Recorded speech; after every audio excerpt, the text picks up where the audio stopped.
टर्मसाठी स्टॉक घ्यायचा आहे, फक्त नाव बघून इन्व्हेस्टमेंट करू नका.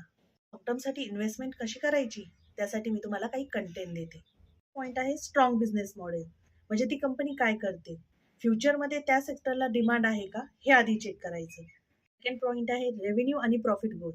म्हणजे कंपनीचा प्रॉफिट कंटिन्युअसली वाढत आहे का, कंपनीचा EPS कंटिन्युअसली ग्रोथमध्ये आहे का, सेल वाढत आहे का.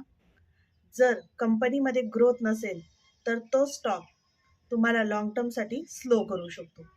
आहे लो और मॅनेजेबल डिबेट. जर डिबेट जास्त असेल तर कंपनी कमी ग्रोथ होते. डिबेट टू इक्विटी रेशो कायम चेक करा. पण जास्त असेल तर रिस्क वाढते. पण चेक करायचा promoters holding. Promoters holding stable आहे का हे आधी चेक करायचं, की वाढत आहे प्रोमोटर्स होल्डिंग. त्याचबरोबर जे प्रमोटर्सचे शेअर्स आहेत ते प्लेज केलेले आहे की नाही हे पण आधी चेक करायचं. पॉइंट आहे कम्पिटेटिव्ह ॲडव्हान्टेज. याचा अर्थ ही कंपनी इतरांपेक्षा कशी वेगळी आहे, याचं डिस्ट्रीब्युशन, याचा ब्रँड, याचा सेल्स किती स्ट्रॉंग आहे, याची टेक्नॉलॉजी पण किती स्ट्रॉंग आहे हे आधी चेक करायचं. त्या सेक्टरमध्ये ती कंपनी किती प्रमाणात स्ट्रॉंग आहे हे चेक करायचं. पॉइंट येतो व्हॅल्युएशन, ज्यामध्ये तुम्ही चेक करायचं PE रेशो. PE रेशो जास्त हाय तर नाही आहे ना, आणि त्या सेक्टरमधल्या कंपनीसोबत तो PE रेशो कम्पेअर करायचा. चेक करायचा मॅनेजमेंट क्वालिटी.